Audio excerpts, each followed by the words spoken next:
Hello everybody, this is Yoko's Anime Reactions, and this is going to be my review for I'm the Villainess, so I'm Taming the Final Boss, Episode 5.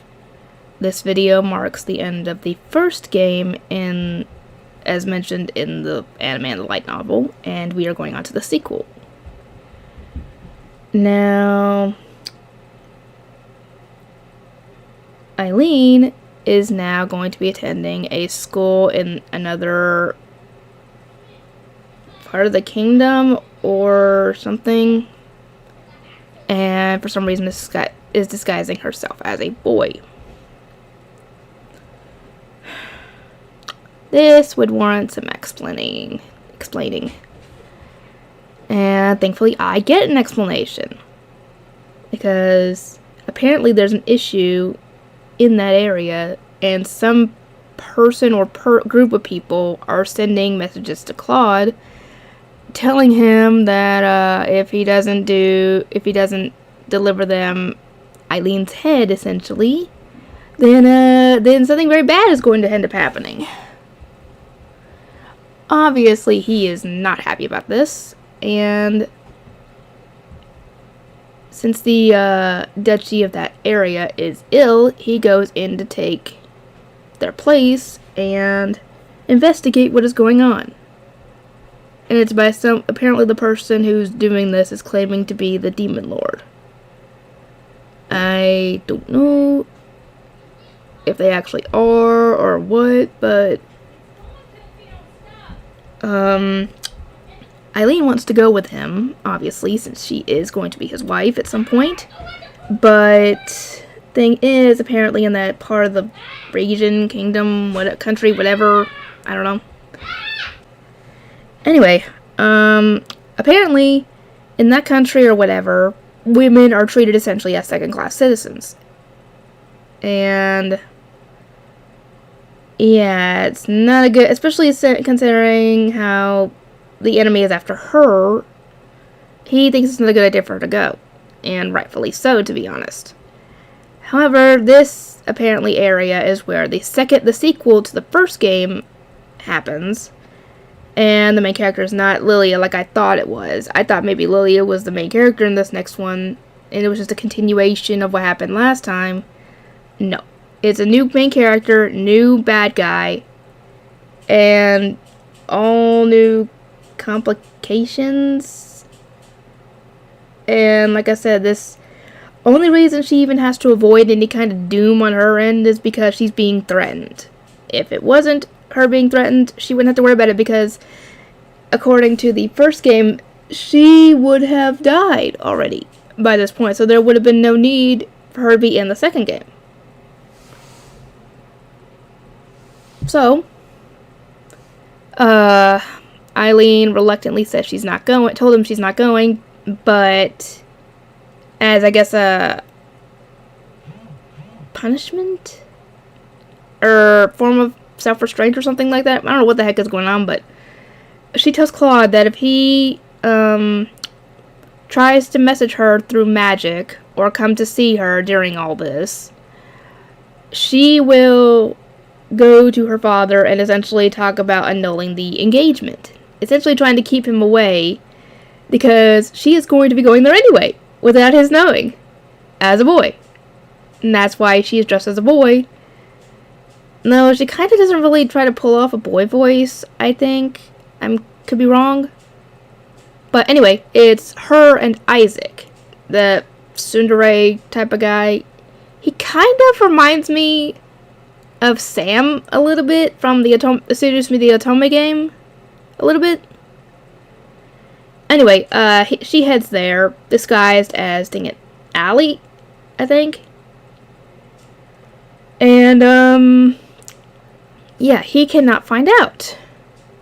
And he is all mopey and everything, wanting to go and see her, and is asking Keith, would I be breaking that rule if I did this, or essentially I think it was, dang it. I think the question was if I sent the letter through magic, because he's not allowed to use magic to go see her. That's what the rule was. And Keith was like, I would bet that would break the rule, essentially, because you don't really want to trifle with her. And Claude knows that most likely she would act on her threat. And, yeah, Allie needs to stay out of the spotlight, and what does she go and do? She goes and draws attention to herself by defending another girl who was being berated by her fiancé for not doing whatever for him. And like I said, the girls in this country or whatever are treated like second-class citizens, so they are not very highly respected. Which makes no sense, since without girls, they would have no future heirs for their families, so why are they being treated like that? At least treat them equally. And apparently this is supposed to be according to the doctrine of the Sacred Sword Maiden. I highly doubt that she would approve of that.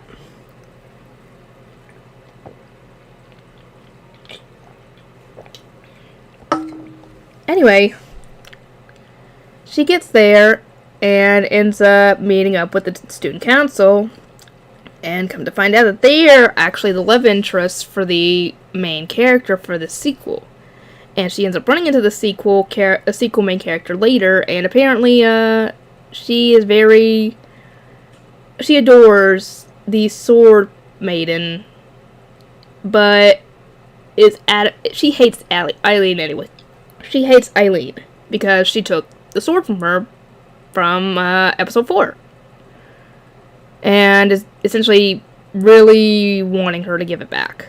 I'm like, if the sword bonded with her, then I highly doubt she's going to give it back, because they both have the Sword Maiden's blood in them. So it ain't happening. Anyway, we find out that the main bad guy, or the main final boss in this, is, the student council president, I think? And apparently he's half demon. And I think I went wrong on what I was thinking before about Claude. I was thinking that he was a demon. No, I think he is I think he's human, but he just has the powers of the reincarnated demon lord from what I've read in the book. Let me know if I'm right or not. Anyway, so yeah, I did not know this until I paused the reaction I paused the episode when I was doing the reaction, and I read the kid's bio, and I was like, oh, okay. You was the info right there. But, yeah. Oh, boy. I wonder if she ever told Claude that, yeah, what I had said before about the whole Otome thing is actually true, because he essentially thought she was messing with him before when she first told him, and it was never brought back up again. Maybe I'll find out in the books. I don't know. Anyway, Allie gets a message from Claude, and it is full of, apparently, passion, but it's also cringy. It's full of passion and romance, but it's cringy at the same time, to the point where Isaac is sitting here. I guess she's reading it out loud, and he is just standing there trying his best to keep a straight face and not laugh. Because I could kind of hear him trying not to laugh while she was reading it. I was like, oh my god, is it that bad? And, Allie hears about this she thinks about joining the student council and forming a security group to make sure that she can keep an eye on things, because she knows she needs to stop this guy from becoming the final boss, and she's trying to take steps to avert it. But, wait, was that episode 6 or episode 5? Let me look real quick. Anyway, if I'm wrong, I'll admit. If it is from another episode, I'll stop, but if not... Anyway. Hang on. There we go. Okay, no, that was episode 5. Okay, dang, that was a lot in that episode. Anyway, in order to be able to set up this whole security team thing, to do patrols and everything, to keep everybody safe, they tell her she has to go and meet with the director of the school.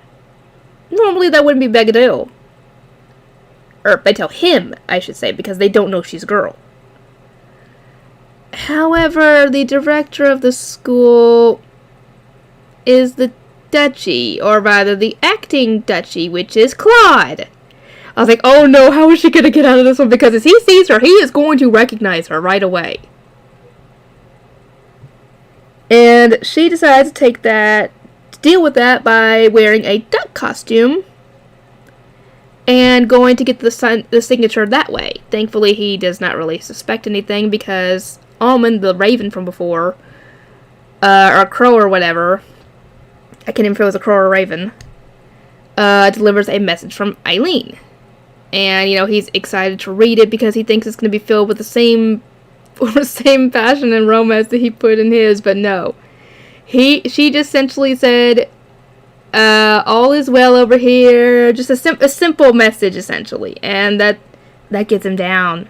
Because, poor guy, I feel so bad for him. At the same time, it's pretty funny. And thankfully she got the signature and got the heck out of there before anything else could happen. But apparently she had to write a note as equally as passionate and romantic as the one he sent her to get him to get the rain to stop. Anyway, the whole vampire thing, we find out that she has to put a stop to with the security force that she was able to establish. They go and take a look, and it turns out it's one of the teachers causing problems for a girl, and thankfully they are able to save her. But as Eileen's chasing this guy, something gets him, and we see, dang it, James, I think is what his name was, in his demon form, and apparently there's a smell in the area, but it's obviously, we also find out about demon incense, which apparently it can mess with a demon and make them sick or make them go violent or, yeah. So yeah, a lot happens in this episode. I actually thought that part of this was in episode 6, but no, this is actually all episode 5, actually. I was like, dang, they packed that all out in one episode. Good lord. But yeah, I love this show so far. I can't wait for the next episode to pop out tomorrow. And I'm going to actually try to work on reading some more of this book. So be ready for that, and I will see you guys next time.